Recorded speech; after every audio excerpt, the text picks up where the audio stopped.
Hare Rama, Hare Rama, Rama Rama, Hare Hare, Hare Krishna, Krishna Krishna, Hare Hare, Hare Rama, Rama Rama, Hare Hare, Hare Krishna, Krishna Krishna, Hare Hare, Hare Rama, Rama Rama, Hare Hare, Hare Krishna, Krishna Krishna, Hare Hare, Hare Rama, Rama Rama, Hare Hare.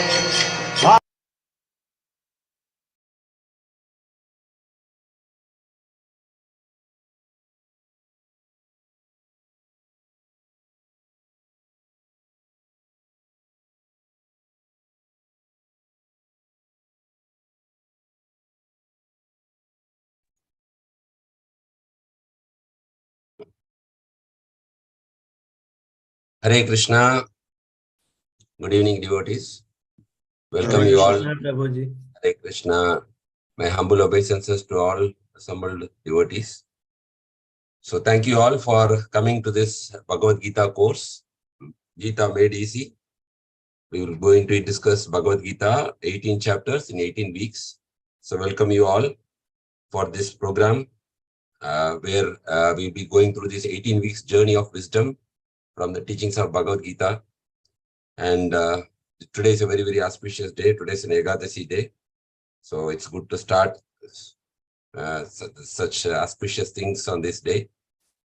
So I hope my audio is very clear. So I will share the presentation now. So you can sit, relax. It's an online class, so you can be comfortable.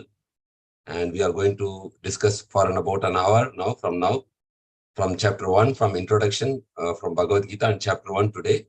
And at the end of the session, we will take question and answers if you have any on today's discussion. So without much waiting, let us go into the discussion. And thank you all again for taking the decision to learn Bhagavad Gita and to apply Bhagavad Gita in your life. So let us proceed to today's course.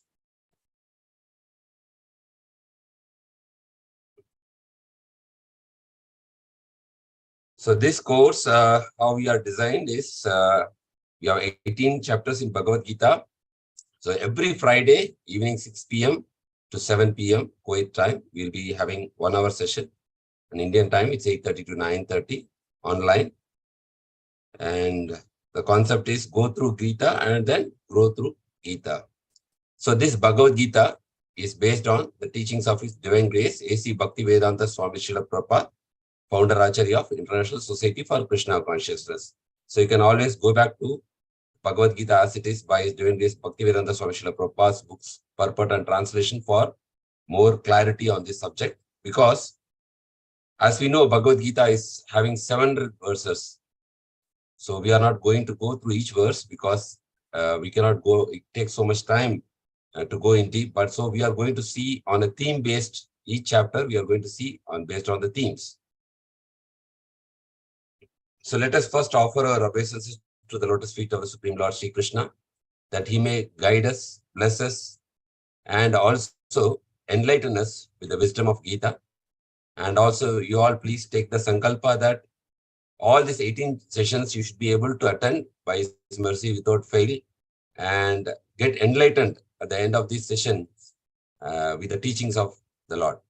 So let us all pray at the lotus feet of the Supreme Lord so that He may guide us on this path of this journey of Bhagavad Gita. Om Namo Bhagavate Vasudevaya. Om Namo Bhagavate Vasudevaya. Om Namo Bhagavate Vasudevaya. Om Ajnanatimarandasya Jnananjana Shalakaya Chakshurumilitam Yena Tasmai Shri Guruve Namaha.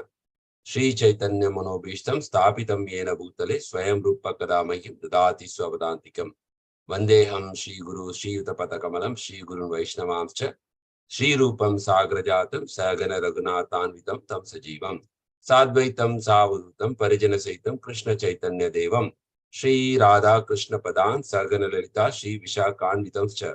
He Krishna Karuna Sindhu Dina Bandho Jagatpate Gopesha Gopika Kanta Radha Kanta Namostate. Tapta Kanchana Gaurangi Radhe Vrindavaneshwari Vrishabhanuste Devi Pranamami Hari Priye. Vancha Kalpataribhascha Kripa Sindhu Bevacha Patitanam Pavanebhyo Vaishnavebhyo Namo Namaha. Nama Om Vishnupadaya Krishna Preshtaya Bhutale Srimate Bhakti Vedanta Swami Niti Namine Namaste Saraswati Devi Gauravani Pracharine Nirvishesha Shunyavadi Paschata Desatarine Mugam Karoti Vachalam Pangun Langete Girim Vikrupata Mante Shri Gurum Dinataranam Paramananda Madhum Shri Chaitanya Ishwaram Jai Shri Krishna Chaitanya Prabhu Nityananda Shri Advaita Gadadhara Shivasati Gaura Bhakta Vrinda Hare Krishna Krishna Krishna Hare Hare Hare Rama Rama Rama Hare Hare Hare Krishna Krishna Krishna Hare Hare Hare Rama Rama Rama Hare Hare Hare Krishna Krishna Krishna Hare Hare Hare Rama Rama Rama Hare Hare. So, first, before going to the first chapter of Bhagavad Gita, let us understand what is this Bhagavad Gita and how Bhagavad Gita can help us in my life. Because anything we are doing, we should know the use. Why we are spending so much time. If you want to know that, we should know what is that practically it will be helpful for me in my life. So let us go, what is Bhagavad Gita and how Bhagavad Gita will help me in my life. So what is Bhagavad Gita? So Bhagavad Gita, we can say, is a song of God. So when we say Bhagavad Gita, Gita means song, Bhagavad means God, Bhagavan. So song of God. So why does God sing this song? It is for the benefit of the humanity. It is a perfect theistic science as it is directly spoken by Lord Sri Krishna, called as Song of God. So we can say it is a transcendental discussion between divinity and humanity. It's a transcendental discussion happening between divinity and humanity. The divinity represents Supreme Lord Sri Krishna and the humanity represents on our behalf. Actually, it is Sri Arjuna on the battlefield. It is also a best self-help book. It has helped so many people in their life journey, and it can award success in both our material and spiritual life. Bhagavad Gita is not only giving spiritual instructions, also it is giving the material instruction how to do our Swadharma as well as how to perform our Sanatana Dharma. The another name of Bhagavad Gita is also called as Gita Upanishad. Gita Upanishad means, we know Upanishads. There are 108 Upanishads in our Vedic literatures. So if you want to read all these Upanishads, very difficult in Kali Yuga. We have very short time, short memory. So Sri Krishna is giving like a crash course. We all say like crash course. So it is called Gita Upanishad. The essence of all the 108 Upanishads is given as one essence in one book called Gita Upanishad. So it is easy for us to understand the essence of Vedic knowledge. And it is one of the most important Upanishads in the Vedic literatures. So Bhagavad Gita, this is Bhagavad Gita. It's a transcendental dialogue between the divinity and humanity so that we get proper guidance on how to live our life and how to live this life, at the end. So that is the Bhagavad Gita in a essence, we can say. Okay, why should we study Bhagavad Gita? How it is relevant for me in my modern life. So we can consider Bhagavad Gita just for a comparison's sake, like a Google map. Anywhere we want to travel, we open our Google map, especially unknown places, we put the destination and the map guides us, which is the shortest route and the right route to go to the destination. Till we reach our destination, it keeps on guiding, turn left, turn right. There is a voice coming, there's a traffic jam here, turn right now, turn left, and then we reach the destination. So how Bhagavad Gita is like a Google map, it's even higher than a Google map, because in the Google map, you just put the destination and then you get the direction.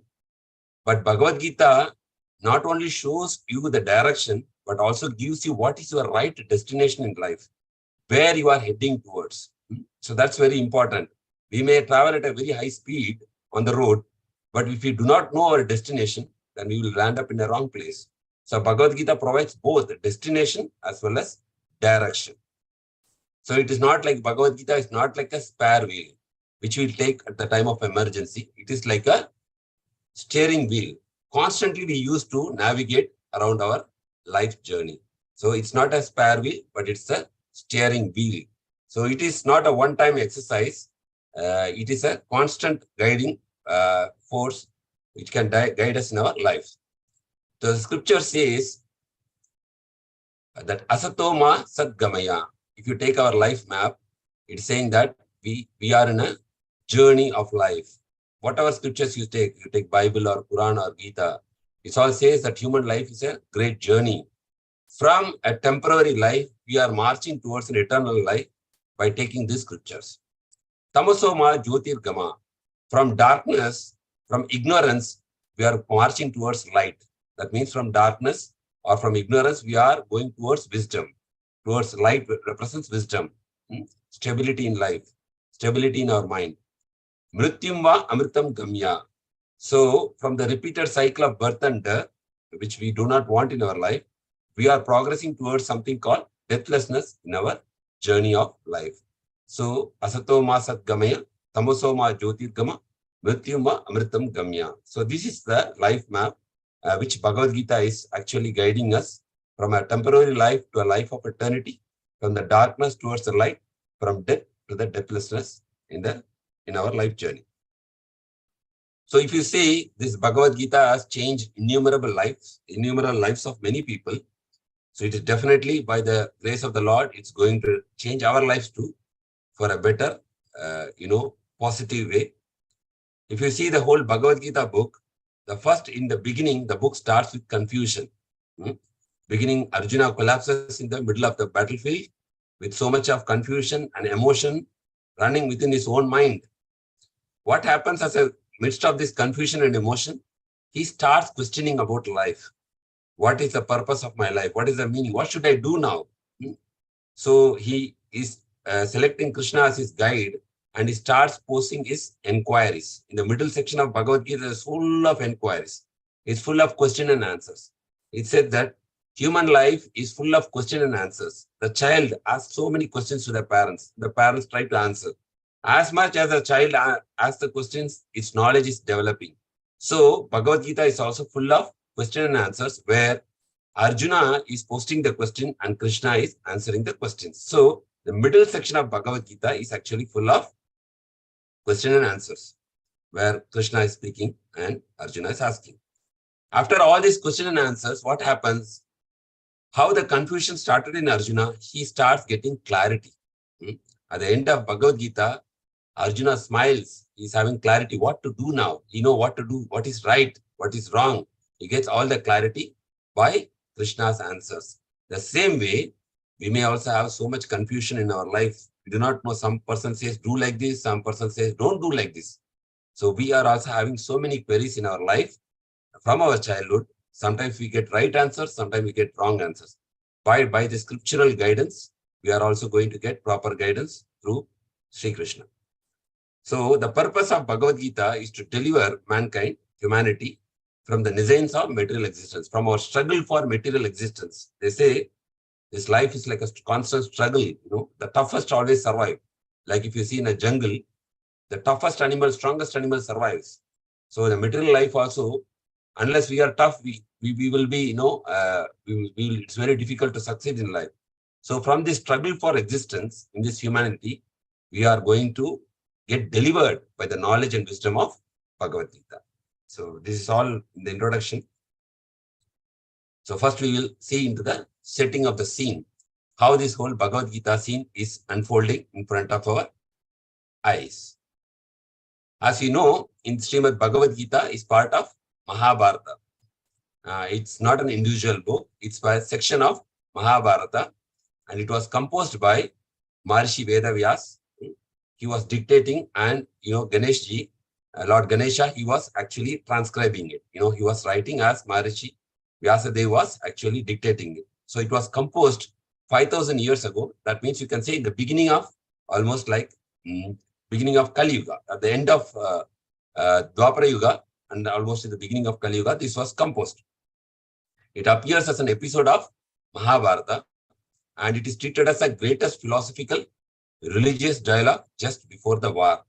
So it is not that Bhagavad Gita is only read by Indians. There are famous scholars, philosophers, like all over the world. They are trying to read and understand Bhagavad Gita throughout these ages.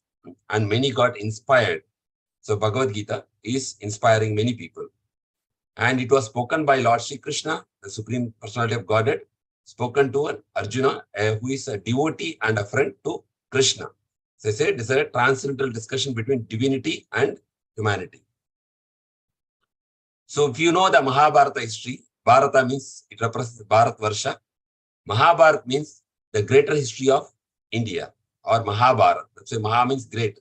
Bharata means it represents Bharat. Bharat means the greater history of Bharat. So in Mahabharata, we have the dynasty, famous dynasty called Kuru dynasty. Through that lineage only, we get King Bharata. That's why we call Bharata Varsha, former ruler of the earth. So it does not represent 5,000 years before, it does not represent only India. The whole world was considered as one empire. And there was one king, one dynasty, which was ruling this entire kingdom. And eventually, this Kali Yuga, it became different continents ruled by different kings. Then over a period of time, the democracy left, and then the presidents and prime minister took over various continents, countries like that. And there are various characters in this Mahabharata history. One of the famous characters, the Bhishma, who is actually playing very important role in Mahabharata, who is actually the grandfather of both Pandavas and Kauravas. They are all descending in the Kuru dynasty. In this Kuru dynasty, we can see there are two parties, like there are two families. You can say one family, that's two brothers, like Dhritarashtra, the elder brother, and the Pandu, the other brother. So Dhritarashtra was basically born blind. So Dhritarashtra was born blind, and he had 100 sons. The eldest son was Duryodhana. So Duryodhana was basically, very envious, very selfish. We will see that in the other few coming slides. Whereas Pandu had very 5 noble sons. His younger brother of Dhritarashtra, he had 5 sons. Yudhishthira. We all know this history, but just a quick recap. Yudhishthira, Bhima, Arjuna, Nakula, and Sahadeva. So for both of these members, the common guide or the military art teacher, the guru, we can say, is actually Dronacharya. So Duryodhana, from the beginning, he was very envious of Pandavas because he was so much attached to the kingdom. So he wanted to take up the whole kingdom without giving to the Pandavas. If you see, even though Dhritarashtra was supposed to get the kingdom, so he was blind. So the kingdom was given to Pandu. Over a period of time, Pandu had got a curse, so that the kingdom was, Pandu retired to the forest, and then Dhritarashtra had taken over the kingdom. And these 5 Pandavas were, the Pandavas were actually very young, so Dhritarashtra was actually ruling the kingdom, who was very blind, So we can see he was blind externally and internally also. He was not having the spiritual vision. So the whole kingdom was managed by Dhritarashtra. And Duryodhana was actually always planning in the course of his life, planning to kill Pandavas in many times. But his uncle Vidura protected. He was very pious, so very spiritual minded person. So Uncle Vidura protected the Pandavas in every attack. So this is a background of the Mahabharata history, where Lord Sri Krishna is a very important character, the Supreme Personality of Godhead, who comes to this earth every yuga to establish the Dharma and to, protect the good people and to destroy the demons. That's a very famous sloka coming in the 4th chapter of Bhagavad Gita. Yada yada hi dharmasya glani bhavati bharata abhyutanam adharmasya tadatmanam srijamya paritranaya sadhunam vinakshaya dushkritam dharma samsthapanarthaya sambhavami yuge yuge. So also Krishna is related to Pandavas as a relative. He's a nephew of Pandu's wife, Kunti, mother of Pandavas. And Krishna is always favored. Krishna is always favored to Pandus. Because why Krishna is favoring them?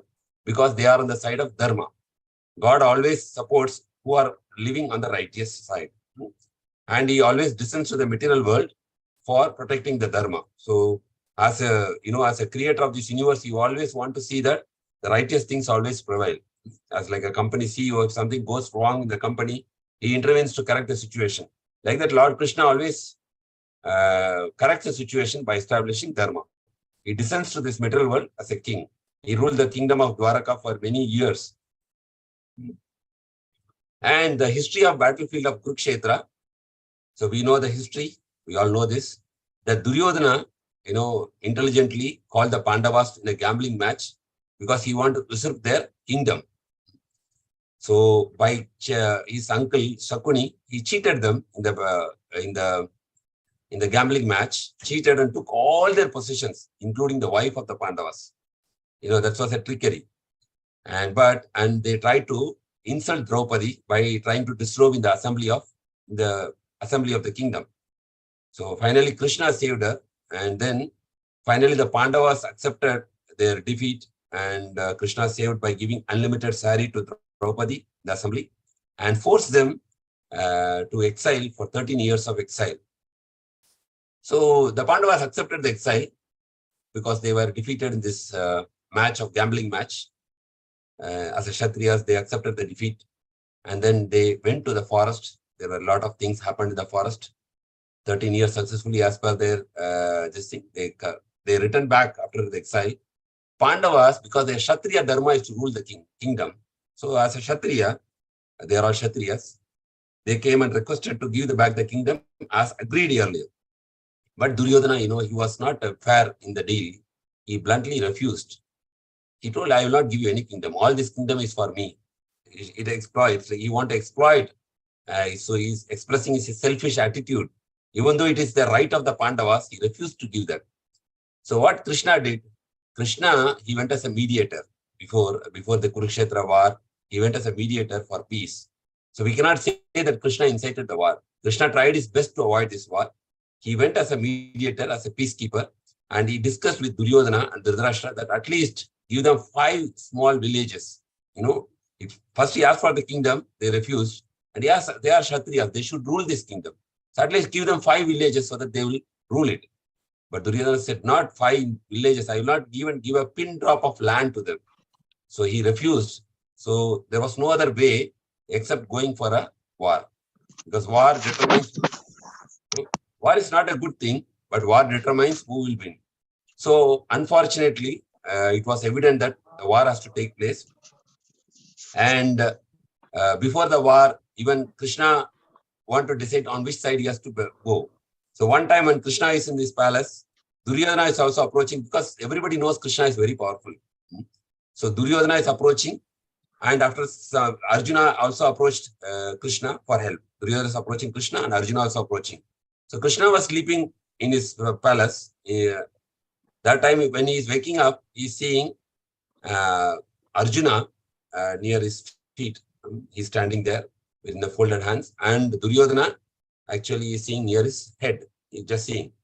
So over a period of discussion, they are saying who has to ask the first boon and something like that. And finally, Duryodhana asks, Duryodhana says, I came first. Even though you saw Arjuna first, but I came first. So there was a kind of discussion. Finally, okay, Krishna is okay. Duryodhana, what do you want? Ask from me. So Duryodhana is thinking that he's very intelligent. He is thinking that Krishna is alone, because Krishna already decided that if I come to the battlefield, I will not do any battle. I will not engage the battlefield. So Duryodhana thinks if Krishna comes, he is not going to fight. What is the use of keeping him? So Duryodhana decides that give me all your Narayani seva, all your affluence, like all your battle soldiers, give it to me, Narayani seva. And Duryodhana is very happy now because he got all the battle forces of Krishna. But Arjuna is very polite, very humble. He says, Krishna, just be with me, guide me, and you did not do anything else. Just be with me. That is more than sufficient. So one day is selecting God on their side, and one is selecting the God's property on the other side. So Duryodhana selected God's property. Arjuna selected God on his side. So that's many lessons to learn on the course of Bhagavad Gita. You learn one by one in the course of discussions. But the pretext is Duryodhana selected Krishna's army, whereas Arjuna selected Krishna himself. So now the war is evident. The war has started already. The great forces of the world have assembled on both sides of this holy place called Kurukshetra. So there, Dhritarashtra is very anxious in the palace because Dhritarashtra is blind. He is asking his minister, Sanjaya, what it is happening. That's how this whole thing is, episode of chapter 1 is starting. So the kings of the world were divided. Some of the kings took the side of the Pandavas, supporting Dharma, and some siding Kauravas because Kauravas are very powerful. Like they say, money is the power. So they know the Kauravas are very powerful. So some side, they took Kauravas. So Pandavas chose Krishna, the Supreme Lord, to be on their side, whereas Kauravas were very happy with Krishna's Narayani Seva. Krishna already taken a vow that he will not personally fight and took the role of a charioteer of Arjuna. He took a very meek and humble position. Krishna, even though he was the Lord, was come in this world to deliver humanity, he has taken a humble position of a charioteer. So this is the battlefield is ready. Both sides, the armies are ready to fight. There is going to be a tremendous bloodshed because of this war. You can see this whole Kuru family. You can see here the family of Dhritarashtra and Gandhari, all this Duryodhana, Dushala, descending from this Kuru dynasty. On the other side, you can see Kunti and Pandu, where his Pandavas are coming. And then we can see their lineage going up to Parikshit Maharaj and Janmejaya. Okay, the topics of Bhagavad Gita. So this is kind of a background before getting into this actual Bhagavad Gita, or where Bhagavad Gita was spoken, why it was spoken, and what way it will benefit us. So if you see the whole context of Bhagavad Gita, it is actually discussing about, it is a spiritual subject. It is talking about 5 basic truths. It is not just pertaining to any specific religion. The 5 basic truths are common to humanity or the creation itself. So what are the 5 basic truths the Bhagavad Gita is talking about in these 18 chapters? Throughout these 18 chapters, you can see these 5 truths are reflected at many verses. One is Ishvara, that means about the Supreme Lord, Ishvara. The second topic is about Jiva, or the soul, which is in the material world. The God means he is a controller, and the soul is actually being controlled by various forces within this material world. And the third topic is Prakriti, which is material nature. We are living nature. We are living in the nature. We say Mother Earth. Mother Earth represents the nature. So the soul is living in this Mother Earth or nature. And who is providing all our necessities? It is God. Earth, water, air, fire, ether, food, light, shelter, the breath, the prana, everything is provided by God. The jiva is taking all this, the nature, through the nature, and it is living. And it is like a prepaid card, which is having a validity time. There is a kala, there is a time. We are having a time period in this material world to live, say 70 years or 80 years. When we take birth, we have a birth certificate, but also there is a death certificate. We have a prepaid card. As a prepaid card, we are destined to live in this material world for a certain period of time in this mother nature, under the control of influence of time factor. And when the soul is in the material nature, under the influence of time, it is carrying out various activities called karma. So we do sometimes good activities, sometimes we do forbidden activities, sometimes we help others, sometimes we try to harm others, various people. So if you see this whole context, it is not all these 5 topics what we are discussing, it is a common themes. It is not specific to any kind of denomination of religion or something. So Ishvara means God, Jiva the soul, the Prakriti is the place where we are living material nature, Kala is the influence of time, and Karma is referring to activity. So these are the 5 topics which will be reflected throughout the various verses of Bhagavad Gita. If you see the divisions of Bhagavad Gita, there are 18 chapters in Bhagavad Gita. So the first 6 chapters are focusing on Karma Yoga, how the Karma Yoga is gradually leading to Bhakti Yoga. And the middle 7 to 12 chapters are discussing about Bhakti Yoga itself, the cream of Bhagavad Gita. And the last 6 chapters talks about Jnana Yoga or wisdom, which is also leading to Bhakti Yoga. The Acharyas say in a very interesting way that if you take a jewel box, the jewel box is having an upper cover, the bottom cover, and the jewel is placed in between as a precious jewel is placed in between. So Bhagavad Gita, the central theme of Bhagavad Gita as a jewel is Bhakti Yoga. It is covered by a top cover called Karma Yoga, which is leading to Bhakti as a protection. At the bottom, it is also as a Jnana Yoga. And the inner beautiful jewel, which is present in the jewel box, is actually Bhakti Yoga, which pleases the Lord most. So objective of Lord Krishna is to establish Bhakti Yoga, devotional service to the Supreme. Bhakti means love. Everybody is controlled in this world called love. We love our family, we love our children, so that we are able to sacrifice anything for them. So the love is the moving force or the binding force behind this universe. Love is the moving force or binding force behind this universe. The same love can bind God also to us. If the one weakness which God is having is actually love. So that is the central theme of Bhagavad Gita, which is detailed explained in the central 7 chapters from 7 to 12.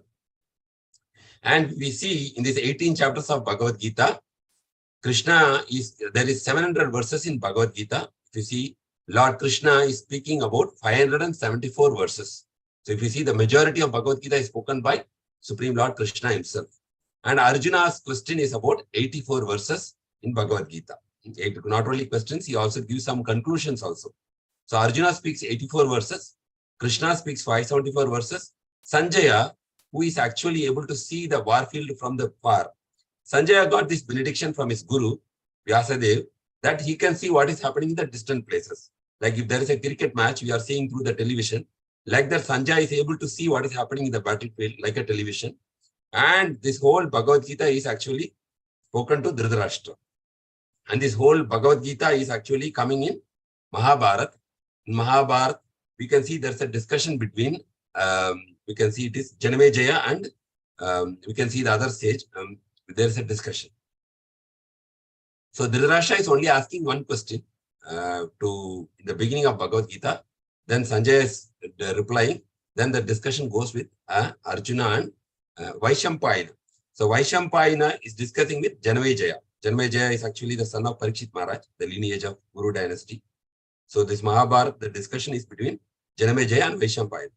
And then in that he is referring to Sanjaya is having discussion with Dhritarashtra, and Sanjaya is giving all this background in the battlefield where Krishna is speaking this 574 verses and Arjuna 84. So this is like a discussion within a discussion within a discussion. That's how this whole Bhagavad Gita is within Mahabharata episode. And if you see the chapter-wise verses, you can see the breakup of these 18 chapters. Chapter 1, we have 46 verses. Chapter 2 is 72 verses. Chapter 3, 43 verses. 4 is 42. 5 is 29. 6 is 47. 7 is 30. Like this, it goes on up to 18 chapters. The biggest chapter in Bhagavad Gita is the 18th chapter. The conclusion of Bhagavad Gita is 78 verses. And the second biggest chapter is actually chapter 2, which is an overview of Bhagavad Gita, which is 72 verses.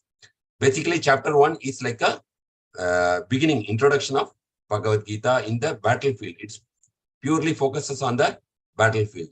So today we are going to discuss from chapter 1 of Bhagavad Gita, which is actually observing the armies on the battlefield. So we are just seeing what is happening in the battlefield in the first chapter. So the chapter is entitled Observing the Armies in the Battlefield. The opening verse of Bhagavad Gita is the first verse where Dhritarashtra is asking his minister Sanjaya, what is happening in this Kurukshetra? The first verse goes like this.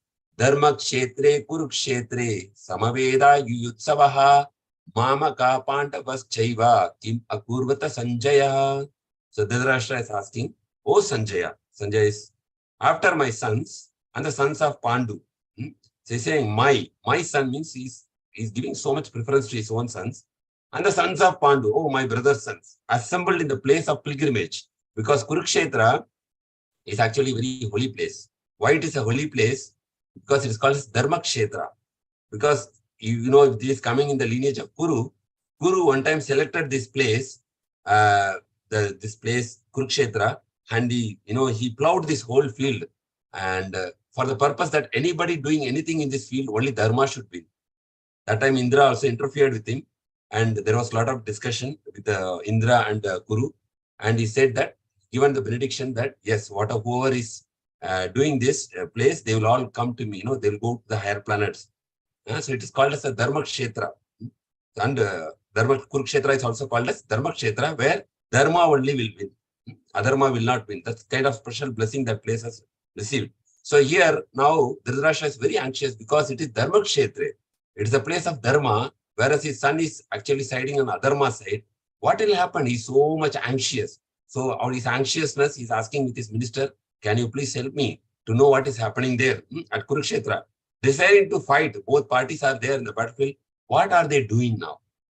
They are assembled in the battlefield. What is happening right now? I am so much anxious to know. So this is the first verse in the Bhagavad Gita. So here we can see we are going to see this whole Bhagavad Gita as an acronym. Okay, the acronym is actually what will help, like even when you study in the school, when you want to remember some formula, some definition, some, we connect it with an acronym so that we can easily list out all the points with an acronym. We always, we make our own acronym. And then with that acronym, we will try to expand the points. So here also, it's an easy way to understand. Since Gita made easy, this is the subject of the course. We are going to see this whole Bhagavad Gita in the form of an acronym. So chapter 1 is actually the acronym called doubt. Who is having the doubt? Dhritarashtra is having the doubt. What is happening in the battlefield? So this chapter is having an acronym called doubt. You can remember like this. What is doubt? The doubt which is posed by Dhritarashtra to Sanjaya, and the doubt which Duryodhana is having also in the battlefield. And O stands for ominous result. What is going to happen? U for uncertainty in the battlefield. B for bewilderment, means confusion. And T is the turning point which is happening in the battlefield. They are coming to fight, but what is happening? There is a turning point happening. So remember this acronym called doubt. So we are also stepping into this spiritual life. So because I said Bhagavad Gita is about spiritual wisdom, spiritual knowledge. Before stepping into the spiritual journey, usually the spiritual journey, before taking, we are very much reluctant whether it is genuine. Can I put my trust? So the spiritual journey usually starts with a doubt. Everybody is reluctant to take spiritual life because we see so many sadhus. In the name of sadhus, people cheat in the name of God. So we are very, very cautious to put our journey in spiritual life. Material life, we are very comfortable, but we will not take that risk in spiritual life. We are trying to become very safe. So the spiritual journey usually starts with a doubt for us also, not only for Dhritarashtra, for us also. Over the years, our friends, family, and society from our childhood, they have given a different, the media, everybody is giving what is success. They are giving, you should study hard. If you study hard, you will get to a good college. If you go to a good college, you will get a very good job. If you get good job, you will get married with a very good family. And you get a very good family, you get a more salary, more money, and your life will be successful. This is what our definition from our childhood. We are also very faithfully accepting that definition of success, and we have come to this journey of the point. But over a period of time, we have noticed that the happiness I am looking in my life, I am not able to get it. It is like a butterfly. The moment I chase it, it is flying away from me. The moment I am, chasing this happiness, it is coming for a minute and it is escaping from me. Like if a butterfly, if you go, it's sitting in the flower, it is sitting quietly. But the moment you try to catch it, somehow it sends and it flies away. Like that, the happiness which I am trying to chase in my life from my childhood, it is like always like a passing dream. It comes and it vanishes quickly. How can I get this happiness? For that happiness, if you want to get a permanent happiness, not that flickering happiness, spiritual life is very, very, very important. It will be a foundation of our life. We want to get peace in our mind, happiness, experience the genuine happiness. Spiritual life is important. Having said that, we always have a doubt whether I can pursue spiritual life. Is these people saying, is it real that I will experience a true happiness if I take spiritual life? At certain point, however, we begin to doubt whether that perfect life is achievable or will it actually make us happy. We are getting that doubt. We begin to question the materialistic goal. We go to YouTube, we see in Facebook, so many people talk about the futility of material life. They say that if you want, you should actually have very peaceful mind. Don't be too much attached to material things. Spend time for your family. Don't always go behind job. Money is not everything in life. So like that, we hear so many lectures. Then we have a doubt. Oh, we should not go so much behind money. So if I go behind money, I will become mad by comparing with my others, my peers, and I will go crazy. So let me slow down my life. We start questioning slowly our aspiration, our milestones, our success, which we have been trained up from our life, from the childhood. Then we start questioning, could there be some purpose, real purpose? Only earning money is life. But then we see people like Bill Clinton or so much famous personalities. They are, after earning so much of money, they start giving money to charity. There is Bill Gates Foundation. There is so many people, Warren Buffett. He started giving all his earnings. He's one of the wealthiest person in the world. He started giving. He said, by giving, I get happiness, not by getting. Then we thought, oh, maybe I also should start giving. So like that, we start developing a different kind of goal. While this initial doubt can often bring great uncertainty and confusion, it can also bring us start of our spiritual journey. When we doubt our material aspirations, that will open up a new life for us, which will start to make us progress in our spiritual journey. It is this very doubt that Arjuna is expressing on the onset of this sacred conversation. So it is not that Arjuna is getting this doubt. Arjuna is giving us a great benefit by his doubts. So by putting this doubt before Krishna, he is also guiding the entire humanity that what is the real goal of life, how we can experience real happiness. Because Arjuna, you can see, is a very powerful warrior. He's having a nice family. But here he is in a confusion. You can see that in the progress of this first chapter, you can see that. So let us go with this doubt where Dhritarashtra is having, Arjuna is having, all these people are having so much uncertainty. So as I said, the acronym is doubt. So Dhritarashtra and Duryodhana, there is so much doubt and discussions. That is from verse number 1 to 12. The whole first chapter is 42 verses. So the first D is Dhritarashtra and Duryodhana's doubts, 1 to 12 verses. As I said, we are not going to go verse by verse. The second is, it is evident that in Kurukshetra, Dharmakshetra, and Lord Krishna is in the side of Pandavas, that who is going to win? Omnious result is already evident. That is from 13 to 20 verses, giving the indication that who is going to win this battle. And in between, there is also certain kind of uncertainties. Like, if you go to a movie, even though we know hero will win, at the end, a majority of the movies, hero wins, 90-95%. But in between the movie, there is so much uncertainty. Sometimes the hero is on the threshold of dying. He is put in the ICU. The hero family is devastated. So many things happen that we may doubt, oh, now maybe hero is gone. So like that, so many uncertainty. It's very interesting that uncertainties are actually, it's projected here in the verse number 21 to 27. So it's actually first time somebody is reading. We all know Bhagavad Gita, who won the war. So maybe we don't experience a similar kind of thriller. But somebody is reading for first time. Imagine a Westerner is reading this Bhagavad Gita. He will be thrilled at every moment when he is reading this conversation. He is materially thrilled and spiritually enlightened. So the uncertainty part is presented in 21 to 27. Now our hero, Arjuna, who has come very boldly to face the battle and to kill the enemies, he is getting confused now. Oh, my relatives are there. My grandfather is there. My uncle is there. Everybody is there. How can I kill my own relatives? Why should I kill and get victory? So he is getting now, his mind is reeling now. His hands start shaking. So much confusion is coming for Arjuna. The warrior who has come to wage a war is now keeping his hand on his head. You can see the picture. So this whole thing is starting with the doubt and confusion. And then there is a turning point in the battlefield happening. That is from verse number 31 to 42. Now you can see this whole episode, how it is going. That is called, you can remember by this acronym called doubt. Dhritarashtra, omnious result, uncertainty, bewilderment, and turning point. So what is that first? Duryodhana actions are described in this first 12 verses. First is, that Dhritarashtra is asking this question, what is happening? And Duryodhana is showing his arrogant behavior in this battlefield by he's showing his diplomacy, his cunningness, his strategies, everything is expressed. But also at the same time, he's very much fearful. Innumerable soldiers have assembled on this battlefield of Kurukshetra due to their selfish, deep-rooted aspiration of these two characters. What are these two characters? Hell-bent. Duryodhana is hell-bent to usurp their cousin's kingdom. It is not his own property, but he's trying to take others' property, his cousin's kingdom.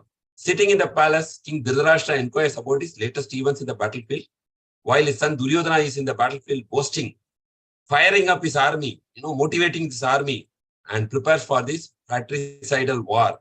Many millions of soldiers are going to be killed in this battlefield, and this has been decided by Duryodhana. Dhritarashtra is physically blind. We know that from childhood he is blind. But he and his son are also blind. By what they are blind? By internally blind.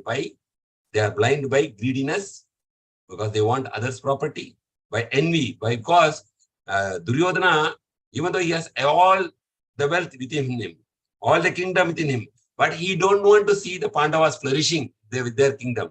So this is envy. Envy means you are not happy by seeing others are happy. That is a very, very negative quality.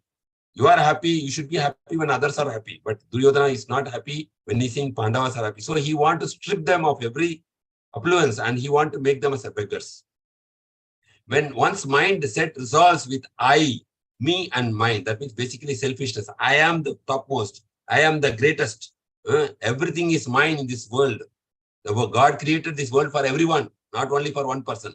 But if you think that all the world in this property is belonging to me, that is called selfishness. With that selfishness and with personal pleasure in motive, then what happens? The result will be anxiety, frustration, disappointment are inevitable in our life. So when we have a mindset like Duryodhana, what will be the result is we will be always in anxiety for others' property. We will be always in frustration. We will be always in disappointment. Such materially entangled persons become oblivious to the ill effects, okay, of their actions. So this is what is the first section. So we can see that the second is actually we can see all these things. I will go quickly. They are doubtful, fearful because of the attachment. The whole thing, Dhritarashtra is very much fearful is because he's so much attached to his son. Even though his son, he's in the Dharma side, still because of his son, he's so much attached. And Duryodhana is bragging about his army. He's glorifying himself that I am great, my army is great. And he is also sometimes doubting that maybe these people who are with him, they will put him into failure. All these things are really in the first set. So lesson 1, what we are learning is material security and resources does not guarantee success or fearlessness. Because we can see, even though he had everything, still he is fearful that the outcome of the war, whether his own people will cheat him. And there is no success guarantee for success. So we should understand earning money. Maybe we feel that by money we will achieve everything. But people who have earned money, they already realize that money cannot save them. There is a problem. It can help us to give some comfort. But money is not everything in life. We need love, we need care, we need affection, we need protection. When the COVID came, there are so many wealthy people who died helplessly. So material security and resources does not guarantee success in our life or fearlessness. That is lesson number 1, which you are seeing from Duryodhana. When the individual will become egoistic, selfish, and is boasting himself, what happens? Such person will be more fearful with anxiety and disappointment or unfortunate in their life. This is 2 things. Second section of doubt, O, is omnivorous result, where the signs of victory is already portrayed. It's a religious place. We already discussed Dharma Kshetre, Kurukshetre. And Krishna, the Supreme Lord, is in the side of Arjuna. And the Arjuna's chariot, there is a Hanuman is flying. As Hanuman was helping Lord Ram to win the war, now Hanuman is in the flag of chariot of Arjuna. It means they are going to win. And the blowing of conch shells shattered Duryodhana's party. And presence of Hanuman, like this, lot of things are there. Here there is one interesting thing that Lord Krishna entering the battlefield. Normally, if you see in a movie, the hero enters, he enters they show his shoe, they show his, his coat, tie, he's entering like a big boss. But here, the hero, the Supreme Lord Arjuna entry, is there in verse number 14 of first chapter. He is introduced as a charioteer, not as a supreme God. So you see how God is introduced in a very humble and meek position. That is how God, he's ready to do anything for his devotee. He's ready to take any position. And the third is omnivorous result. We know like D-O, omnivorous result means despite of Duryodhana's boastful words, omnivorous result is confrontation. That's too many signs you are seeing. Conch shells blowing, Krishna's presence, Hanuman and Arjuna, Lakshmi Devi, goddess of fortune, stays where the husband, Narayana, is there. So where Krishna is there, goddess of fortune also will be there. And Agni Deva has gifted this chariot to Arjuna. So one is indicating purity on the side of Pandavas and other is impurity.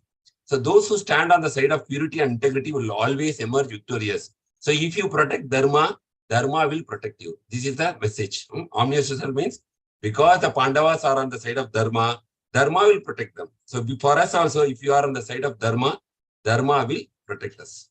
Okay. So the result is omnivorous. So Lord's protection to his surrendered devotees is taking the position of a charioteer. So our faith in the Lord determines our degree of fearlessness. The more we have faith in God, the more we will be fearless in our life. It's a very, very important lesson we should learn. Somebody who is having that God will protect me, he will not fear for any situation in reversals in his life. So here we can see Arjuna is having full faith on the Lord. So all the Pandavas are fearless. Third is uncertainty. The key term is Lord is an intimate servant of his devotees. So what is uncertainty here? As I said in the movie, there is uncertainty. Despite knowing that Arjuna is going to win, because we saw all the indications that the chariot is marked with Hanuman, Lakshmi Devi is there, where Narayana is there, and they are on the Dharma side. Still, what happens? There is uncertainty is projected. How? The main hero is want to step down from the battle. If hero goes out, walks out, he will tell, I will not fight. Normally, the villain will win. Okay. So here, Arjuna is hesitant now. He orders Krishna, who has already assumed the position of a charioteer, please, Krishna, you go in the middle of the battlefield. I want to see who is in the opposing field. So you want to make a survey, who is there. So that, he want to see how to take the battlefield forward. So Krishna is taking to a strategic location where he can see, like you see a panoramic view. In the mobile, you see panorama, like panoramic view, 180 degrees. Like that, a strategic position Krishna is taking and showing to Arjuna, see who is in the battlefield opposing you. Arjuna is now deeply thinking, taking time to reflect. So life may be crammed with weighty responsibilities and pressing issues. In our life also, we are in the battlefield of this material world. We are in the battlefield. You see, Ukraine and Russia, they are in the battlefield. Every day there is suffering. But attendant to such demands should not be at the expense of quality of spiritual introspection. Unfortunately, the chronic disease of modern mass, excuse of no time when it comes to such soul searching. So wisdom in our life is very, very important, because if you want to face the battlefield of life, we need wisdom. Where do we get that wisdom? We should not say there is no time. The wisdom is always there in through our scriptures, by connecting to God. So here Arjuna is actually going towards the battlefield, and then we can see how it is going to turn now. The key message is, we can see here, Arjuna, even though the Supreme Lord is able to take a material position as a menial, as a charioteer. And as a charioteer, it's not a good recognized post. It is said that as a charioteer in the battlefield, you cannot speak because of so much sound. So the person who is sitting in the chariot, he presses his leg. Right foot means to the charioteer should turn right. So Arjuna will press his right foot on Krishna's shoulder. Krishna should turn right. So it's a very, very menial post which the Lord has taken for the position for guiding his devotee. So that's the role of God. As I said, God's weakness is actually, it is his love for his devotees. Despite the intensity of the situation, the battlefield, you can imagine so many millions of soldiers are assembled. Now Arjuna, after seeing the panoramic view of this battlefield, he is taking time to reflect. Is it worth to kill all those people who are my relatives, my friends, who I played with them in my childhood, my grandfathers, and everybody? Despite the intensity of the situation, Arjuna took time to reflect. So we are also, sometimes we are in a very tense situation. It is said that we should keep our head cool. Head, when we are keeping cool, then we can think with more clarity. So here we can see there is a bewilderment of when Arjuna is having this panoramic vision of this battlefield. So as so much clarity was there, up to that point that he told Krishna to take the charioteer in front of this arena. But moment he saw, our friends and relatives are our weakness, our family members.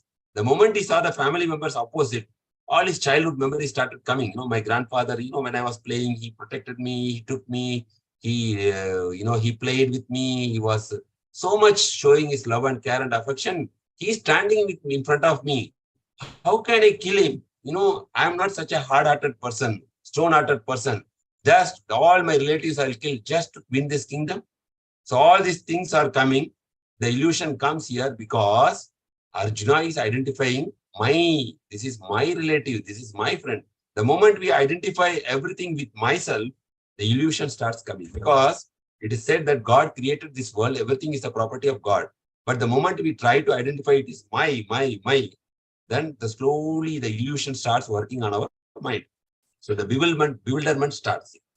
Foreseeing the suffering and death that is inevitable consequence of warfare, Arjuna's mind, our mind is our friend, our mind is our enemy. Arjuna's mind started from clarity to confusion.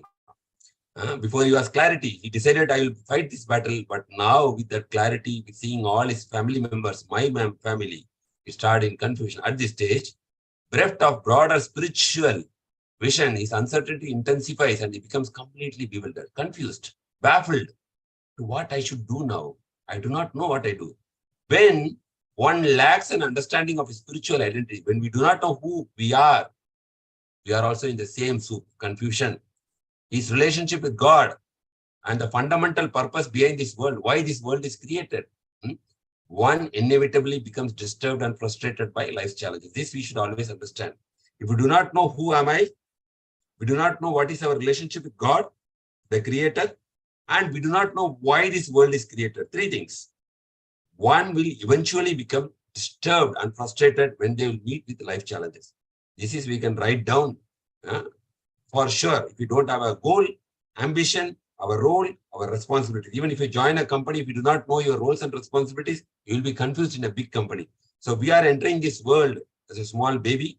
But if you do not know through the course of our life journey that what is my roles and responsibilities, what is the purpose of creation, what is my relationship with God, when there is a challenge in life, you'll be frustrated. If life gives us all favors, maybe we will not feel. But when reversals come in our life, we will be bewildered. So the lesson to be learned, when one lacks understanding of his spiritual identity, who am I? Am I this body? We say my body. So am I this body? His relationship with God and the critical purpose behind this world, one inevitably becomes disturbed and frustrated by life challenges. This is a very important lesson we should learn from this. Now, Arjuna, such a big archer, the famous warrior in the world, the universe at that time, he is going to this depression. Then what about our situation? So T is the last one, turning point, 31 to 42. Arjuna, now he don't want to fight. My family is there. My grandfather is there. My friends are there. When I don't want to kill them. Arjuna now start justifying the decision. No, I'm not going to fight. I'm not going to kill my grandfather. It would be cruel and heartless to prematurely terminate the lives of so many soldiers. He's telling to Krishna now, oh, Krishna, this is what is this? So many people I have to kill. Even if you give me unrivaled kingdom, it would bring no happiness because my relatives are no more. With whom I will share? They say the happiness will multiply when you share. But I don't have anybody to share my happiness. How will my happiness multiply? And I will get bad karma by killing. By killing means bad karma. And not only bad karma, I will destroy their family because if I destroy the people in the war, all this family, the wife will become widow and their family tradition will be destroyed because once a wife is left without the husband, protection of husband, the society will exploit them. So there will be Varna Shankara. Like that, he is giving so much justification to Krishna that no, this war is not worth to fight. It is going to bring disaster and negative consequences. So better, we don't want kingdom, but let all flourish without this war. Let everybody's life be served. Let everybody's lineage, family will be protected. So his mind was overwhelmed with grief. Arjuna becomes so soft-hearted that he don't want to kill anybody. So he just throws his weapons and resolves not to fight. A person who has come to the battle to fight, he is showing tremendous compassion. Tremendous compassion towards his relatives, to his friends. He's saying all these verses 127 to 28, he's telling that he's showing his compassion. No, I don't want to kill prematurely. So many lives of so many soldiers will be lost. And how can I enjoy if everybody is killed? What is the value of my life? How can I enjoy by killing somebody? So 30 to 35, he's saying that even unrivaled kingdom would bring no happiness by killing my near and dear ones. So Arjuna is presenting 5 arguments to Krishna that this war is not worth to fight. Let us go back from this battle. And there will be so much sins I should face by killing so many people from 36 to 38. And destruction of family traditions. That wholesale killing is not destroy the family unit as a social structure, causing havoc for future generation. Not only the present generation, the future generation also will be spoiled because I am killing all the fathers of their family, their lineage. So, and final 5th indecision is he keeps switching his mind. He seems convinced about argument. And he do not know now whether my decision is correct or not. Sometimes we also confuse with our decision, right? Whether what I am decision, this is correct or not. After taking the decision, then after 5 days, we are thinking, oh, I have taken a wrong decision. I should have not taken this decision. It is spoiling my entire life because I taken this one single decision. So like that, these decisions, sometimes the husband jokes at the wife that, my wrong decision is I selected you at the time of wife. And the wife also sometimes, says to the husband. So says this, my whole life is spoiled because of the decision. Like that here, Arjuna is confused and he is giving all this kind of justification that this is not good for me, Krishna. You are putting me in a warfare which is going to destroy this entire civilization. So the lesson is cause of one's why this confusion came. He is not thinking that I am going to protect dharma because adharma is on the other side. If I don't fight, adharma will win. But he is only thinking about his family members. The effect is fear, loss of composure, and indecision. So here we can see that we can meet with such an existential crisis for us also in our life. That yes, there is an existential crisis. We also will face not similar to Arjuna, but same like Arjuna, but similar to Arjuna. How we to deal determines how our life will go positively or negatively. How we can conduct when we have such life-challenging situations come. So all these things we have to reflect. And then this is the summary of chapter 1. Exactly, we are at 7. So Arjuna, observing the armies, Arjuna is requesting Krishna. The whole episode starts with Dhritarashtra asking Sanjaya what happened in battlefield. So Sanjaya is able to see like a television what is happening on the battlefield. And he starts explaining that this is what happening in the battlefield, where he sees Duryodhana boasting about his army. At the same time, he is very fearful. And at the same time, he is other side seeing his vision. The camera shifts to Arjuna. Arjuna is telling Krishna, go to the center of the battlefield. I want to see who is opposing me. And when he's saying that, he's overwhelmed with compassion and the same much justification is giving. Arjuna is trying to put up his bow down, saying that I will not fight this battlefield by giving 5 important justifications to Krishna that this war is not worth to fight by giving this entire turning point. Now, he does not know whether to fight or not to fight, which is correct decision. If we fight, so many people will be killed. If we don't fight, adharma will win. What should I do now? So that indecision is presenting in the chapter 2, which is Bhagavad Gita. The overview, the entire summary of Bhagavad Gita is given in chapter 2, where he is expressing his decision and accepting Krishna as a guide, spiritual guide, guru, telling, tell me, Krishna, what is good for me? Should I fight or should I not fight? Arjuna is surrendering to Lord Krishna.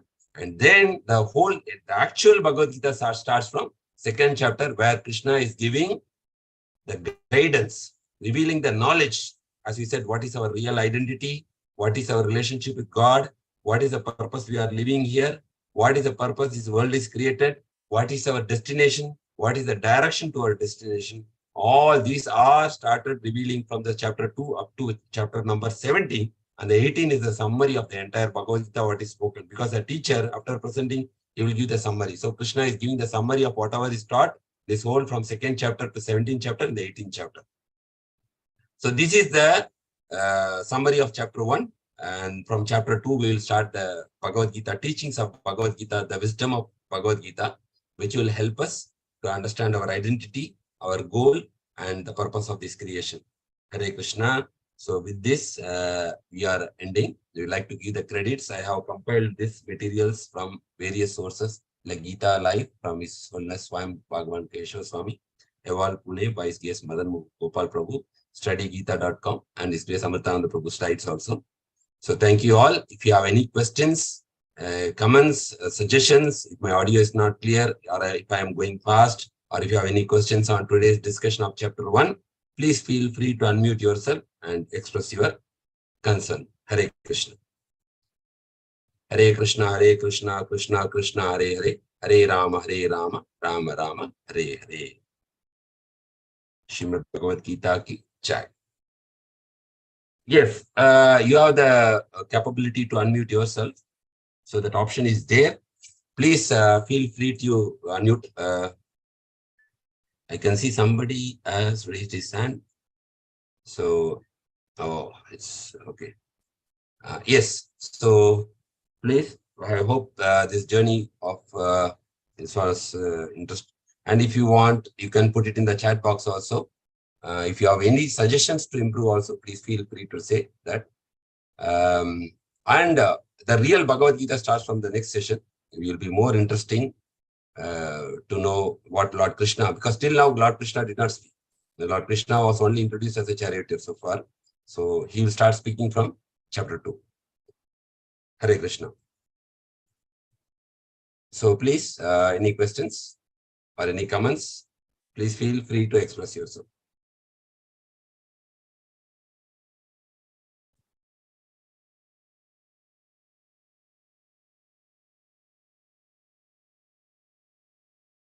So can I take your silence that you have all understood everything, or should I take your silence that you did not understand anything?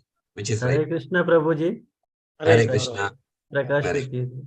Yes. Yes, Prabhu. Yes, Prakash Prabhu. Thank you. It was very nice and deep discussion. Thank you so much with all, including slides. It was so nice. And today's session was recorded or Yes, not? Prabhu. It is Not recorded. yet. It's on YouTube. We will be posting this session in the group. Yeah. So those who have missed this session can hear that. Yes. And hope I did not go very fast, right? Yeah, it was okay. It's Yeah. nice. It was. Okay, so all the slokas meanings we understanding it. At a time it's very beautiful. In 1 hour, we saw the all the view of Arjuna, Krishna, all the battlefield. How is it there? yes, I like that so much. yes. Thanks for your Very efforts, Ji. Thank you so much. Thank you. And definitely we wish that, we pray that you all attendees who attended today, please try to attend all the sessions. And also this invitation is posted. You can share with your interested friends or family members. It's going to be 1 hour session only Fridays. And it's all going to be in the acronym format. So we can remember whatever is taught. Now, if you ask anybody, you can say, what is chapter 1? You can say doubt. Dhritarashtra doubt, Duryodhana. And omnious result, that is evident that Krishna is his side. And uncertainty is still there. And then bewilderment is there. And then for last is the turning point, which Arjuna is refusing to follow. So you can always take notes, write this acronym so that you can remember at any time what is the first chapter is all about. Hare Krishna. Thank you, Prabhu. Thank you for your feedback. Hare Krishna. And any other questions or comments?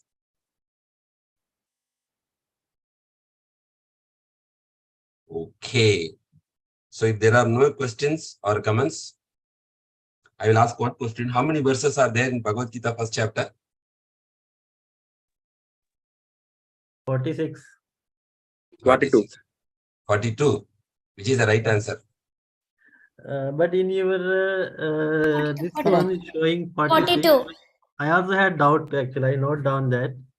Okay. One slide it is showing 46, where we shown. I note down all the when the screen was there. So yes. So Yes. I was So little you bit should down. ask. If there is a question, Yeah. always feel free to ask, because it's only, Yes. it's like only offline, no online, right? So Yeah. it's not it's not so I thought 46 not- slides. 46 slides is the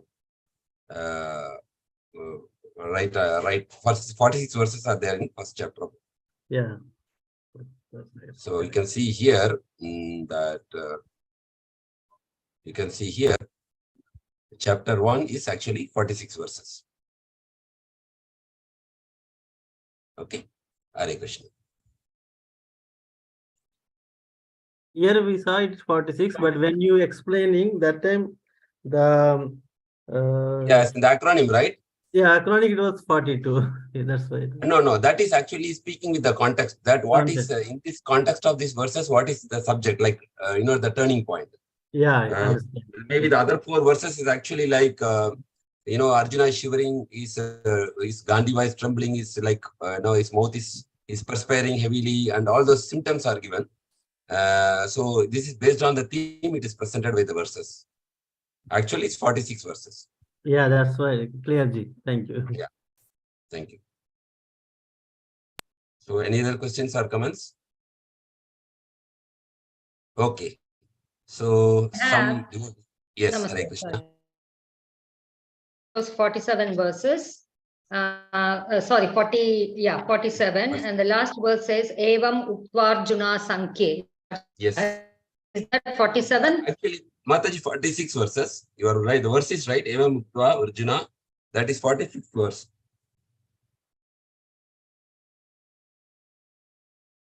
Yes, Oh, okay, okay. 46 verses. Okay. So some devotees have expressed their appreciation, gratitude in their son. Thank you all for all who have inspired us, motivated us. All the credit goes to Srila Prabhupada, the founder of International Society of Krishna's Consciousness. We are taking everything from the book and we are trying to present like a postmaster. So thank you. Mridula raised hand. Mataji, you want to ask something? Hare Krishna Prabhuji, this is Prabhuji, sorry, Hare Krishna. Yeah. Prabhuji. Prabhuji, I have one question, Prabhuji. Now, Yes. in the entire Kuru dynasty, you explained in one chart. Slide, yes. Yeah. So the entire dynasty, we see it from the Kuru and the Shantanu side, right? However, Yes.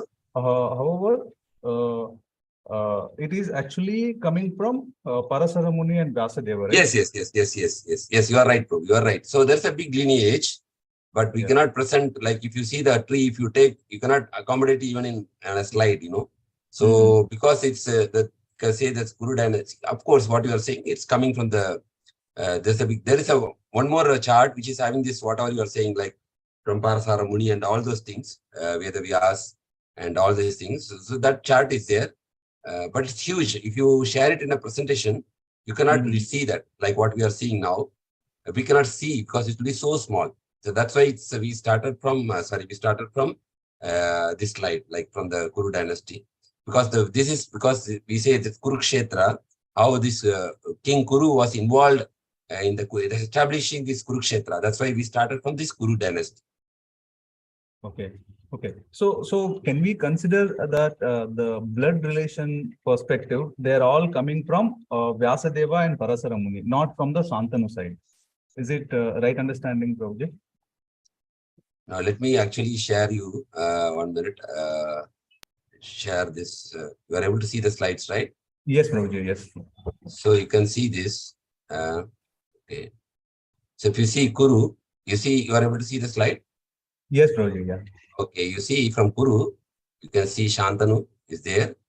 And he married Ganga Devi, right? Yes. And also he married Satyavati, right? Yes. And you can see here parallel, it is coming Parashara here. Yes. Yes. So from Parashara, actually his son Vyasadeva, Parashara begets Vyasadeva through Satyavati, right?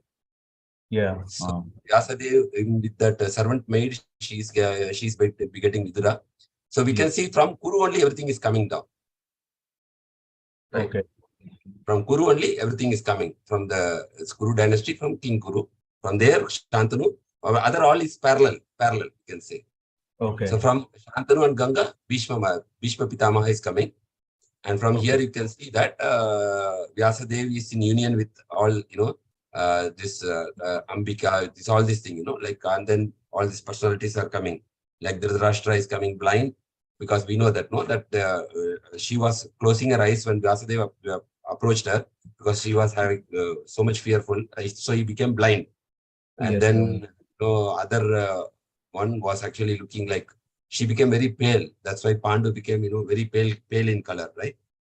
Yes. So now those things are there. And finally, when the servant maid was there, Vidura was born from that. He was actually an incarnation of Yamaraj. So that's why he's Dharma, it's Vidura. So he was so very, very pious, and in scripture he is glorified that he was very spiritually elevated soul. So it means that we also should understand that in the olden days, it is not people say that by birth we determine everything. No, like Brahmin, even though he was a Dasi Putra, he was given so elevated position because of his spiritual elevation. So it is not that by birth somebody is, given discriminated based on birth, not like that. So Vidura is a best example for that. So like that, we are seeing that all these Pancha Pandavas are there coming, and then Karna is Kunti's son with Surya Dev, this, I got that blessing. And then all this lineage is coming. And this lineage is there up to, in our scripture, up to Janmejaya. So Abhimanyu and Uttara, the Parikshit is the grandson of Arjuna.